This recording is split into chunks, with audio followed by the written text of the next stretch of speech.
আমার এই দাদার বাড়ি এটা, এই দাগ 2255 দাগ, এই দাগে 40 ডিসমিল জায়গা। 20 ডিসমিল আমার বাপের, আমার দাদার, আর 20 ডিসমিল আমার চাচতো দাদা বাইনুদ্দিনের। আমরা যখন এই বাড়িতে আমরা বসবাস করে আমরা ঘর বাড়ি তৈরি করি, বিল্ডিং করি। আমরা যখন ওয়াল করতে যাই তখন আমার কাকা বাধা দেয়। বাধা দেওয়ার পরে 3 বছর আগে আমরা তখন এটা মাপে যাই। মাপে আমরা কাকার বিল্ডিংয়ের বারণি পাই। পাওয়ার পরে তখন আমরা গ্রামবাসী নিয়ে বসি, আমরা বলি যে আমরা ঠিক আছে, আমি আপনাদের কাছে জায়গা পাই, আমার জায়গাটা দিয়ে দেন, সামনেতে না দেন পিছনতে দেন। সে তখন এই জায়গাটা আমাদের কোনো মতে দেয় না, তখন সে এটা কেসে যায়। কেস করার পরে সে কেসে হেরে যায়, তার কেস খারিজ হয়ে যায়। খারিজ হওয়ার পরেও আমরা জায়গা চাই, আমাদের জায়গা দেয় না।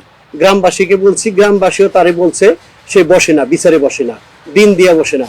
এবং আমাকে এবং আমার সাথে যারা থাকে আমাকে হুমকি দেয়, মেরে ফেলার জন্য হুমকি দেয়।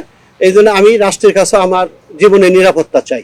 তারা সামাজিক যোগাযোগ মাধ্যমে বিভিন্নভাবে আমার সম্বন্ধে অপপ্রচার করে, এতে আমার মান সম্মানে আঘাত হানে। আমি এই তীব্র নিন্দা জানাই এবং ভবিষ্যতে তারা যেন এর থেকে বিরত থাকে, এই ধরনের কাজ যেন তারা না করে।